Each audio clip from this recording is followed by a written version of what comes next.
നിങ്ങളോട് ചോദിക്കട്ടെ, രമേശ് ചെന്നിത്തല AICCക്ക് കത്തെഴുതിയാൽ എന്താണ് അത്ഭുതം? രമേശ് ചെന്നിത്തല പോളിറ്റ് ബ്യൂറോക്കാണോ കത്തെഴുതേണ്ടത്? രമേശ് ചെന്നിത്തല പാണക്കാട് തങ്ങൾക്കാണോ കത്തെഴുതേണ്ടത്? രമേശ് ചെന്നിത്തല AICCയുടെ പ്രസിഡന്റിനെ കത്തെഴുതിയാൽ അത് UDF-നകത്തുള്ള മഹാകുഴപ്പമായി ചിത്രീകരിക്കുന്ന ഈ രീതി നിങ്ങൾ എന്തേ കാണിച്ചില്ല? ഇവിടെ കടന്നുപോയ ജാഥകൾ നിങ്ങൾ പരിശോധിക്കുക, വരാനിരിക്കുന്ന ജാഥകൾ പരിശോധിക്കുക.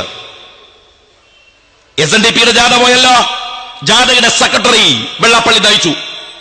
BJPയുടെ ജാഥ പോയല്ലോ, BJPയുടെ പ്രസിഡന്റ് കുമ്മനം നയിച്ചു. KPCCയുടെ ജാഥ പോയല്ലോ, KPCCയുടെ പ്രസിഡന്റ് ജാഥ നയിച്ചു. ഞങ്ങളുടെ ജാഥ തുടങ്ങുകയാണ്. ഇതാ കുഞ്ഞാലിക്കുട്ടി സാഹിബ്, ഞങ്ങളുടെ parliamentary party leader, all India treasurer ഈ ജാഥ നയിക്കുന്നു. സഖാവ് പിണറായി വിജയൻ ജാഥ നയിച്ചല്ലോ. എന്താ ഡെസിഗ്നേഷൻ? പാർട്ടി സെക്രട്ടറിയാണോ? അല്ല. അസംബ്ലി പാർട്ടി ലീഡറാണോ? അല്ല. പിന്നെയോ? Politburo member. MMBB politburo member അല്ലേ? PKB പോളിറ്റ് ബ്യൂറോ മെമ്പർ അല്ലേ? ഈ 3-4 പോളിറ്റ് ബ്യൂറോ മെമ്പർമാരിൽ നിന്ന് സഖാവ് പിണറായി വിജയൻ ജാഥ നയിക്കുമ്പോ അതിന്റെ മാനദണ്ഡം എന്ത് മീഡിയകൾ വിശദീകരിച്ചില്ല. ഇത് സംഭവിക്കുന്നത് ലീഗിലാണെങ്കിൽ, ഇത് സംഭവിച്ചത് കോൺഗ്രസിലാണെങ്കിൽ നിങ്ങൾക്ക് തലക്കെട്ട് ബാധകമാകുമല്ലോ. എന്തേ നിങ്ങൾ അതിന്റെ പൊള്ളത്തരങ്ങൾ പറഞ്ഞില്ല? ജാഥ നയിക്കാൻ സഖാവ് പിണറായി വിജയൻ തന്നെയാണ് യോഗ്യൻ മാർക്സിസ്റ്റ് പാർട്ടിയെ സംബന്ധിച്ചിടത്തോളം. കാര്യം 360 കോടി മോഷ്ടിച്ചെടുത്ത ഒരു നേതാവ് കേരളത്തിൽ അദ്ദേഹം അല്ലാതെ വേറെ ആളില്ല. നയിക്കട്ടെ, ആക്ഷേപമില്ല, നയിക്കട്ടെ. ഞങ്ങൾ ഈ ജാഥയുമായി യാത്ര പോവുകയാണ്. ഞങ്ങളെ കാത്തിരിക്കുന്ന പലരുമുണ്ട്. PK കുഞ്ഞാലിക്കുട്ടി സാഹിബിനെ കാത്തിരിക്കുന്ന പലരുമുണ്ട് ഈ കേരളത്തിന്റെ പല തെരുവുകളിൽ. അവരാരാണെന്ന് നിങ്ങൾക്കറിയാം. സഖാവ് പിണറായി വിജയന്റെ ജാഥയെ ആരൊക്കെയാണ് കാത്തിരുന്നത്? നിങ്ങളെ സ്വീകരിച്ചത് ആരാണ്? നിങ്ങൾ കണ്ണൂരിൽ ചെന്നപ്പോൾ സ്വീകരിച്ചത് ഷുക്കൂറിന്റെ കൊലപാതകികളാണ്. നിങ്ങളെ കാത്തിരുന്നത് അൻവറിന്റെയും മാവിലോട്ട് മഹമ്മൂദിന്റെയും എടക്കാട്ടിൽ ഷാദുലയുടെയും ആളുകളാണ്. ജയകൃഷ്ണനെ വധിച്ചവരാണ്. നിങ്ങൾ കോഴിക്കോടെത്തുമ്പോൾ നിങ്ങളെ കാത്തിരിക്കുന്നത് ചന്ദ്രശേഖരന്റെ കൊലപാതകങ്ങളാണ്. നിങ്ങൾ നാദാപുരത്ത് ചെല്ലുമ്പോൾ കാത്തിരിക്കുന്നത് മൊയ്തു ഹാജിയുടെ, യൂസഫ് ഹാജിയുടെ ഘാതകന്മാരാണ്. നിങ്ങളെ കാത്തിരിക്കുന്നത് മലപ്പുറത്ത് ചെല്ലുമ്പോ ഹമീദ് മോന്റെ കൊലയാളികളാണ്. നിങ്ങളെ കാത്തിരിക്കുന്നത് ആരാണ് സഖാക്കളെ? നിങ്ങൾ കണ്ണൂർ ജില്ലയിൽ എത്തുമ്പോ നിങ്ങളെ കാത്തിരിക്കേണ്ടത്, നിങ്ങളെ സ്വീകരിക്കേണ്ടത് സഖാവ് P ജയരാജനാണ്. എവിടെ പോയിരുന്നു? അദ്ദേഹത്തിന് വയറിളക്കം വന്നിട്ട് ആശുപത്രിയിലായിരുന്നു.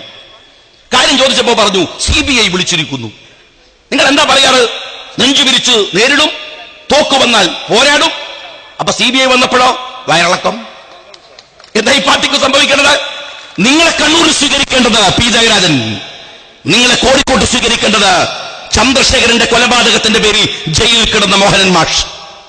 നിങ്ങൾ ഇടുക്കിയിൽ വരുമ്പോൾ നിങ്ങളെ സ്വീകരിക്കേണ്ടത് 1, 2, 3, 4 എന്ന് പറഞ്ഞ് വെട്ടിക്കൊന്ന കഥകൾ പറയുന്ന നിങ്ങളുടെ മണി. കുഞ്ഞാലിക്കുട്ടി സാഹിബിനെ കാത്തിരിക്കുന്നത് ഞങ്ങൾ കൂര കൊടുത്ത് പാർക്കുന്ന 10,000-കണക്കിന് പാവങ്ങളാണ്. കുഞ്ഞാലിക്കുട്ടി സാഹിബിനെ കാത്തിരിക്കുന്നത് ഞങ്ങൾ കുടിച്ചു കൊടുത്ത കിണറിൽ നിന്ന് ഒരു വെള്ളം കുടിച്ച് ആത്മസംതൃപ്തി അടയുന്ന 10,000-കണക്കിന് ആളുകളാണ്. കുഞ്ഞാലിക്കുട്ടി സാഹിബിനെ കാത്തിരിക്കുന്നത് ഒരു ഗവൺമെന്റിന്റെ കാരുണ്യം നിറഞ്ഞൊടുകിയ സാമൂഹ്യക്ഷേമ പ്രവർത്തനങ്ങളിൽ ഒരുപാട് നേട്ടങ്ങൾ ചെയ്തു കൊടുത്ത ഒരു ഗവൺമെന്റാണ്. നിങ്ങൾ എന്താണ് കരുതിയത്? ഇവിടുത്തെ മാർക്സിസ്റ്റ് പാർട്ടികളുടെ സുഹൃത്തുക്കള്, നിങ്ങൾ മുസ്ലിം കമ്മ്യൂണിറ്റിയെ അണ്ടർ എസ്റ്റിമേറ്റ് ചെയ്യുകയാണ്. സഖാവ് പിണറായി വിജയൻ മനസ്സിലാക്കണം, നിങ്ങൾക്ക് ഈ കമ്മ്യൂണിറ്റിയെ മനസ്സിലായിട്ടില്ല. നിങ്ങൾ ബീഫ് ഫെസ്റ്റ് നടത്തുകയാണ്. ഭയങ്കര സംഭവമാണ് ബീഫ് ഫെസ്റ്റ്. മുസ്ലിം സമുദായത്തിന്റെ സമീപകാലത്തെ ഏറ്റവും വലിയ വെല്ലുവിളി DYFI-കാരന്റെ ബീഫ് ഫെസ്റ്റ് കണ്ടാ കരുതുക പോത്ത് മുസ്ലിം സമുദായത്തിന്റെ ദേശീയ മൃഗാടുന്നാണ്. അങ്ങനെയൊന്നും ഇല്ലട്ടാ. ഇന്ത്യ മഹാരാജ്യത്ത് മൊത്തം ഉപയോഗിക്കുന്ന ബീഫ് ഉപയോഗിക്കുന്നതിൽ 60% മുസ്ലിങ്ങളല്ല. അതിന്റെ കയറ്റുമതിക്കാർ മുസ്ലിങ്ങളല്ല.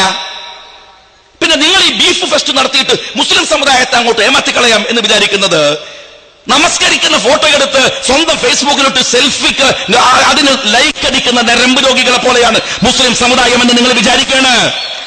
നിങ്ങൾ അണ്ടർ എസ്റ്റിമേറ്റ് ചെയ്യാണ് മുസ്ലിം സമുദായത്തെ. സലാം കൊടിയത്തൂരിന്റെ എന്താണ് അദ്ദേഹത്തിന്റെ ഒരു ടെലിഫിലിമിൽ പറയുന്നുണ്ട്, വെള്ളിയാഴ്ച പോത്തർച്ചി തിന്നാത്തവൻ മുസ്ലിം സമുദായത്തിൽ നിന്ന് പുറത്താണെന്ന്. ആ വികാരത്തിലാണോ നിങ്ങൾ മുസ്ലിങ്ങളെ കണ്ടത്? ഞങ്ങൾക്ക് ബീഫിനേക്കാൾ വലിയ പ്രശ്നമാണ് ശരീഅത്ത്. ശരീഅത്ത് എന്താണ്? ശരീഅത്തിന്റെ വിഷയത്തിൽ മാർക്സിസ്റ്റ് പാർട്ടിയുടെ നിലപാട് നിങ്ങൾ പറ. ശരീഅത്തിന്റെ വിഷയത്തിൽ നിങ്ങളുടെ നിലപാട് എന്താണ്? അള്ളാഹുവിന്റെ പ്രവാചകൻ സ്വല്ലല്ലാഹു അലൈഹി വസല്ലം തങ്ങള് ഒരിക്കലും ബീഫ് ഒന്നും നടത്തിയിട്ടില്ല. ഒരിക്കലും. ഒട്ടകം, ആട്, അതിനപ്പുറത്തൊന്നുമില്ല. പിന്നെ എന്താ നിങ്ങൾക്കിത്? നിങ്ങൾ ഈ വിഷയം കൊണ്ടുവന്നിട്ട് ഇത് മുസ്ലിം സമുദായത്തിന്റെ പ്രശ്നമാണോ? രാജ്യത്തിന്റെ പൊതു പ്രശ്നമാണ്. ഇ.ടി. മുഹമ്മദ് ബഷീർ സാഹിബ് നേരത്തെ പറഞ്ഞു, രാജ്യത്തിന്റെ പൊതു പ്രശ്നം. അങ്ങനെയാണ് നിങ്ങൾ അതിനെ ഏറ്റെടുക്കേണ്ടത്. നിങ്ങൾ ഏറ്റെടുത്തോ? നിങ്ങൾക്ക് ഏറ്റെടുക്കാൻ കഴിയുമോ? നിങ്ങൾ അങ്ങനെയല്ല ഏറ്റെടുക്കുന്നത്. മറിച്ച് മുസ്ലിം സമുദായത്തിന്റെ ചെറിയ വികാരങ്ങൾ ഏറ്റെടുത്ത് ഒരു സമൂഹത്തെ, ഒരു സമുദായത്തെ അങ്ങനെ അങ്ങ് വിഡ്ഢികളാക്കാമെന്ന് നിങ്ങൾ ധരിക്കുകയാണ്.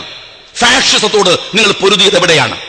നിങ്ങൾ പറഞ്ഞല്ലോ, കുഞ്ഞാലിക്കുട്ടി സാഹിബിനെ കുറിച്ച് ഇന്ന് വലിയ പത്രസമ്മേളനത്തിൽ നിങ്ങൾ പറഞ്ഞല്ലോ, മാർക്സിസ്റ്റ് പാർട്ടി ഫാഷിസത്തെ ഞങ്ങൾ നേരിടുമെന്ന ഞങ്ങളുടെ വാദത്തിൽ കുഞ്ഞാലിക്കുട്ടി സാഹിബിന്റെ വാദം പൊള്ളയാണ്. ഞാൻ ചോദിക്കട്ടെ, അദ്ദേഹത്തിന്റെ പ്രസംഗത്തിന്റെ വരികളിൽ സുവ്യക്തമായി ഇവിടെ പറഞ്ഞു, ഞങ്ങൾ എങ്ങനെയാണ് ഫാഷിസത്തെ നേരിടുന്നത്? ഞങ്ങൾ ഈ രാജ്യത്ത് കടന്നു വന്ന മതവർഗീയവാദികളെ ചെറുത്തു തോൽപ്പിച്ചവരാണ്. ഇവിടെ RSS ശക്തി പ്രാപിക്കാതെ പോയത് അവനെതിരെ ശബ്ദം ഉയർത്താൻ സിമി ഇല്ലാത്തത് കൊണ്ടാണ്. അവനെതിരെ ശബ്ദമുയർത്താൻ ISS ഇല്ലാത്തത് കൊണ്ടാണ്. മുസ്ലിം സമുദായത്തിനിടയിൽ നിന്ന് വന്ന എല്ലാ മതവർഗീയതയെയും ചെറുത്തു തോൽപ്പിച്ചത് ഞങ്ങളാണ്. മലപ്പുറത്ത് നിങ്ങൾ ഉണ്ടാക്കിയ സാമ്പാർ മുന്നണി, അതിൽ ആരൊക്കെയുണ്ട്? മലപ്പുറത്ത് വന്ന് ലീഗ് മതവർഗീയതയെ എതിർത്തില്ലെന്ന് പറയാൻ മാർക്സിസ്റ്റ് പാർട്ടിയുടെ നേതാവ് സമ്മതിക്ക് തയ്യാറാകുമ്പോ നിങ്ങൾ പറ, സാമ്പാർ മുന്നണിയിൽ ആരൊക്കെ ഉണ്ടായിരുന്നു? SDP ഇല്ലായിരുന്നോ? ജമാഅത്തെ ഇസ്ലാമി ഇല്ലായിരുന്നോ? പഴയ സിവിൽ നേതാക്കന്മാരില്ലായിരുന്നോ? രാജ്യത്തെ സകല മതവർഗീയവാദികളും ലീഗിനെതിരെ. ഇന്ത്യ മഹാരാജ്യത്ത് മാർക്സിസ്റ്റ് പാർട്ടിയുടെ ഫാഷിസ്റ്റ് വിരുദ്ധ പോരാട്ടത്തിന്റെ ഒരു തെളിവ് പറ. വർത്തമാന ഇന്ത്യയിലെ ഫാഷിസ്റ്റ് വിരുദ്ധ പോരാട്ടം, അതിശക്തമായ പോരാട്ടം എന്താണെന്നറിയുമോ നിങ്ങൾക്ക്? അതാണ് ബീഹാർ തെരഞ്ഞെടുപ്പ്. സഖാവ് പിണറായി വിജയനും മാർക്സിസ്റ്റ് പാർട്ടിയും പറയട്ടെ, ബീഹാർ തെരഞ്ഞെടുപ്പിൽ എന്താണ് മാർക്സിസ്റ്റ് പാർട്ടിയുടെ കോൺട്രിബ്യൂഷൻ? നിങ്ങൾ പറ. നിങ്ങൾ അവിടുത്തെ നക്സലുകളുടെ കൂടെ കൂടി കോൺഗ്രസും അവിടുത്തെ ലാലു പ്രസാദ് യാദവും അവിടെ നടത്താൻ ശ്രമിച്ച ഒരു ജനകീയ പോരാട്ടത്തെ നിങ്ങൾ തുരങ്കം വെച്ചു. നിങ്ങൾ എവിടെയാണ് ഫാഷിസ്റ്റുകൾക്കെതിരെ പൊതിയത്? ബംഗാളിലാണോ? അവിടെ BJP ഇല്ലല്ലോ സഖാവേ, BJP ഇല്ലല്ലോ. നിങ്ങൾ എവിടെയാണ് ഇന്ത്യ മഹാരാജ്യത്ത് ഫാഷിസ്റ്റുകൾക്കെതിരെ പൊരുതിയത് എന്ന് നിങ്ങൾ പറ. കേരളത്തിലാണോ? ഗുജറാത്തിൽ ഫാഷിസം ഉണ്ട്, അവിടെ CPM ഉണ്ട്. മഹാരാഷ്ട്രയിൽ ഫാഷിസം ഉണ്ട്, അവിടെ CPM ഉണ്ട്. ഡൽഹിയിൽ ഫാഷിസം ഉണ്ട്, അവിടെ CPM ഉണ്ട്. ഉത്തർപ്രദേശിൽ ഫാഷിസം ഉണ്ട്, BJP ഉണ്ട്, അവിടെ CPM ഉണ്ട്. ബീഹാറിൽ BJP ഉണ്ട്, അവിടെ CPM ഉണ്ട്. BJP ഉള്ളിടത്ത് നിങ്ങളില്ല. ഞാൻ ചോദിക്കുന്നത്, കോൺഗ്രസ്, ഞങ്ങൾ കോൺഗ്രസിന്റെ കൂടെ നിൽക്കുന്നുണ്ട്. രാഹുൽ ഗാന്ധി ഇന്ന് ഏറ്റവും നിർണായകമായ ഒരു ദളിത് ഇഷ്യൂ രാജ്യത്ത് ഉയർന്നു വന്നപ്പോ, കർഷകരുടെ പ്രശ്നം വന്നപ്പോ അവിടെ ഓടിയെത്തുന്ന രാഹുൽ ഗാന്ധി പ്രതിനിധാനം ചെയ്യുന്ന ഒരു രാഷ്ട്രീയമുണ്ട്. ആ രാഷ്ട്രീയത്തിനെ ഇന്ത്യയിലെ ഫാഷിസ്റ്റുകളെ ചെറുക്കാൻ, തോൽപ്പിക്കാൻ കഴിയുകയുള്ളൂ. ഞാൻ എപ്പോഴും പറയാറുണ്ട്, ഞാൻ ആവർത്തിക്കുകയാണ്, അതിനേക്കാൾ ഉദാഹരണമില്ലാത്തത് കൊണ്ട്. നമ്മുടെ രാജ്യത്ത് ഇപ്പൊ വലിയ പ്രശ്നം നായപിടുത്തമാണ്. അറിയാമോ നിങ്ങൾക്ക്?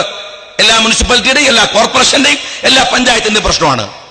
നമ്മളുടെ മേനകാ ഗാന്ധിയുടെ നായസ്നേഹം കൊണ്ട് രാജ്യത്ത് മനുഷ്യന്മാർക്ക് ജീവിക്കാനാവാത്ത അവസ്ഥയാണ്. നമുക്കറിയാം, നായാണ് പ്രശ്നം. നായപിടുത്തം നിങ്ങൾ ആലോചിച്ച് നോക്ക്. നമ്മളുടെ കാസർഗോഡ് മുനിസിപ്പാലിറ്റി ഒരു തീരുമാനം എടുത്തു, നായനെ പിടിക്കാൻ തീരുമാനിച്ചു. നായപിടുത്തക്കാർ കാസർഗോഡ് മുനിസിപ്പാലിറ്റിയിൽ വന്ന് ഇറങ്ങുകയാണ്. കയ്യിൽ മറ്റേ സിറിഞ്ചുണ്ട്, മറ്റേ കമ്പിയുണ്ട്. നായനെ ഒരു 1/2 കിലോമീറ്റർ ദൂരത്തിൽ കണ്ടാൽ പിടിക്കാൻ മിടുക്കരായ നായപിടുത്തക്കാരുണ്ട്. മുനിസിപ്പാലിറ്റി തീരുമാനം എടുത്തു, നായ പിടിക്കാൻ തീരുമാനിച്ചു, കരാർ കൊടുക്കാൻ തീരുമാനിച്ചു. ഈ വിവരം ഏതോ സഖാവ് നായ്ക്കൾക്ക് ചോർത്തി കൊടുത്തു. നായ്ക്കൾക്കൊക്കെ ഭയങ്കര വിവരം. അപ്പം നായ്ക്കൾ വിവരം